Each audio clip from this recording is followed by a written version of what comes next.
The state of Star Wars and the Star Wars fandom has been the hot topic of discussion for a little bit now, and the temperature of this topic has gotten even hotter in recent weeks with the rise of a brutal toxicity growing in the fandom and the undisputed financial failure of the Star Wars Solo movie. In the midst of the controversy, there have been calls for Kathleen Kennedy, the person handpicked by George Lucas himself to run Lucasfilm, to step down from the company. Some people want her to step down because they don't like the idea of promoting strong female lead characters in Star Wars.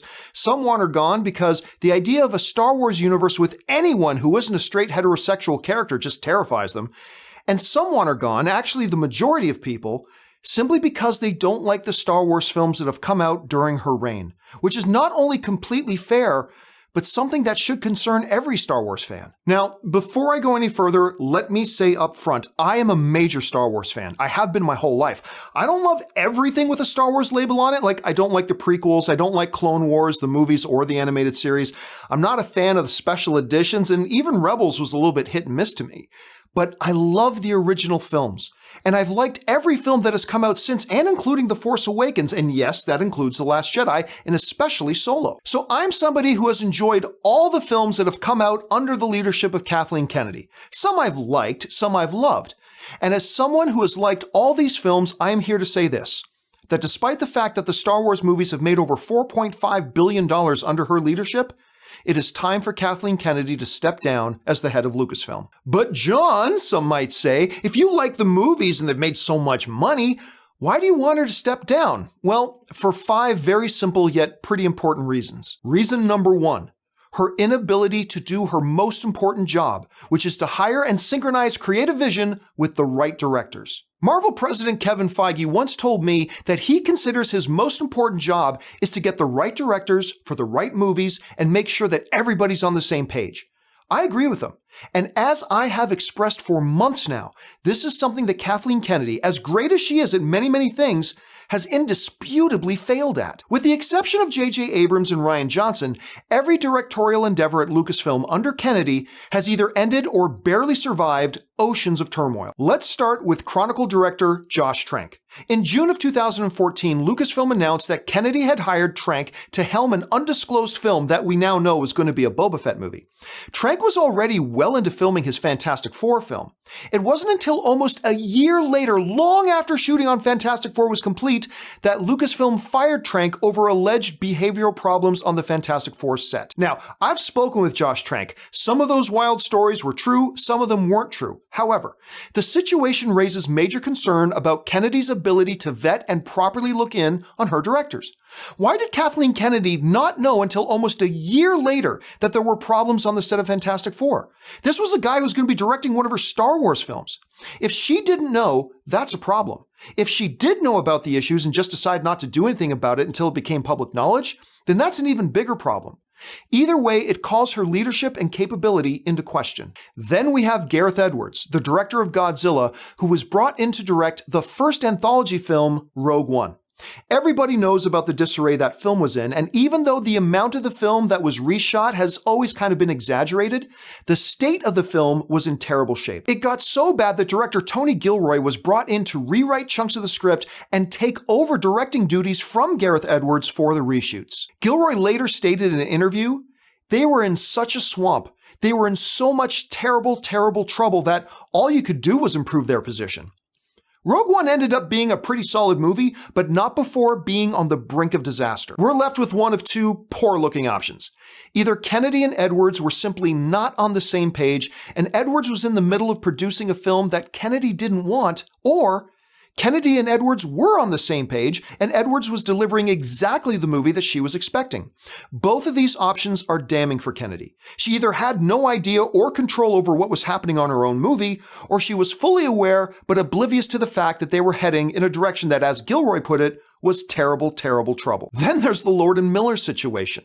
On Star Wars Solo, the directors were summarily fired 85% of the way into shooting Solo due to creative differences. The question becomes obvious. How on earth can there be creative differences at this point in the production? How could Kathleen Kennedy not fully know and fully understand exactly what sort of film Lord and Miller were making?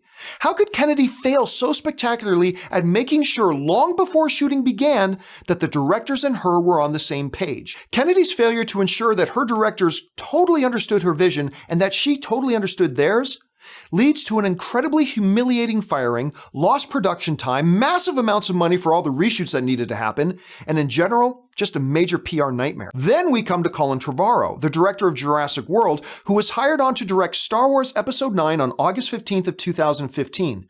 More than 2 years later, it was announced that Trevorrow had been fired, again citing creative differences. Apparently, Kennedy liked his pitch and his vision for Episode 9, but didn't like the first draft of the script, so they hired another screenwriter, which didn't work out, and Kennedy then decided to fire him, as we said, 2 years later. Again, this calls into question Kennedy's competence in assessing if she and a potential director are on the same page or not before hiring them on and announcing to the world that they will be directing a Star Wars film. Kevin Feige said the most important job as president was hiring the right people for the right movie and making sure that everybody's on the same page. It is absolutely indisputable that Kathleen Kennedy has failed at this, her most important job. Reason number 2, Kennedy's absolute refusal to expand the Star Wars universe, opting instead to rehash old characters and old stories. Nostalgia is a wonderful thing, but like any good thing, it has to be served in moderation or it becomes stale and stagnant. The Star Wars universe is a vast playground for the imagination, filled with tens of thousands of worlds spanning over thousands of years. And yet, in the years that Kathleen Kennedy has reigned over Star Wars, she has decided to tell the story of how the rebels stole the Death Star plans, to go back to show us a story of a younger Han Solo, to go back to tell us another story of Boba Fett, a character with a grand total of 4 lines of dialogue in the Star Wars films, and apparently now to go back and tell us another story of Obi-Wan Kenobi. As a Star Wars fan, I have looked for the silver lining in all of these situations. Hey, at least they got a solid actor like Alden Ehrenreich for Solo. Hey, at least they're getting a great director like James Mangold for Boba Fett. Or, hey, at least they might get Ewan McGregor to return as Obi-Wan Kenobi. But as a lifelong Star Wars fan, I don't want to have to look for silver linings. I want to be legitimately excited. I want to explore this vast playground that George Lucas created, not just keep sitting on the same damn swing. It represents nothing short of a disheartening lack of creativity and boldness that the president of Lucasfilm should have. And to be fair, maybe some of these new projects we keep hearing talked about will be projects that explore new and exciting elements of the Star Wars universe, but right now we don't know anything about them, and frankly, the damage to our confidence is probably already done. Reason number 3. Kennedy's inability to unify the Star Wars fan base. Look, Star Wars fans are a wildly diverse group. There are fans who want one thing and fans who want another thing.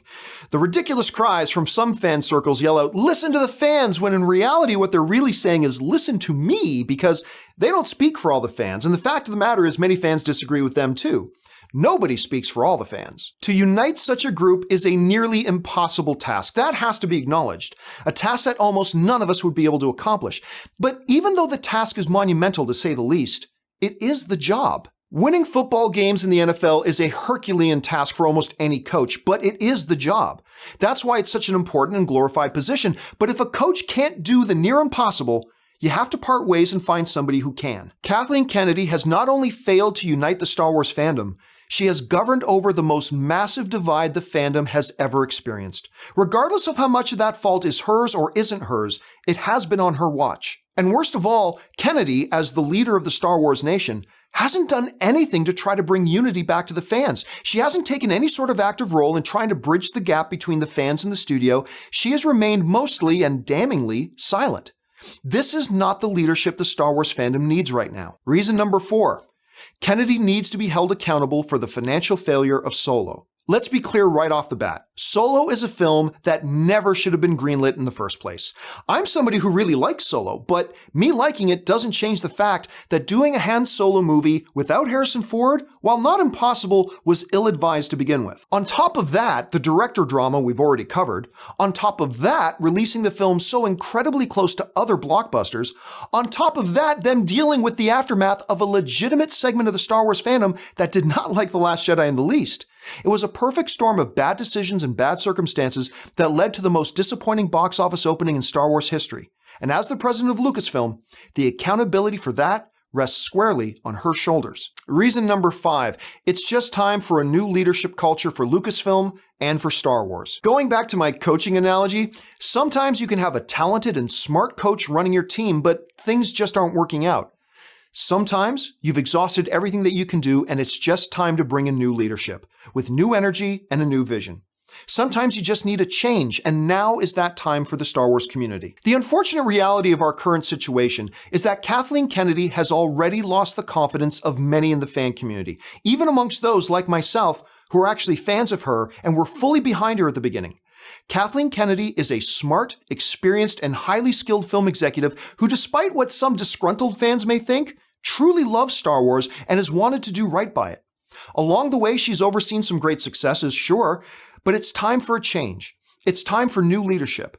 Whoever it is will certainly face opposition and challenges, and it may also fail, but it's time to try. In closing, just let me say this. I am not against Kathleen Kennedy. I am a fan of Kathleen Kennedy. I appreciate everything that Kathleen Kennedy has done and has tried to do, but I'm a bigger fan of Star Wars. And as a fan who has watched the Star Wars fandom crumble, seen fandom become more divided than it ever has in its history, to the point that fans attack other fans for differing points of view, as a fan who has watched director drama after director drama and seen more and more films being announced that look backwards instead of forwards, I'm left with no choice but to thank Kathleen Kennedy for what she's accomplished, for what she's tried to do, but also to say it's time for her to move on. You may agree and you may disagree, but that is simply just my point of view. Thanks a lot for listening. My name's John Campea.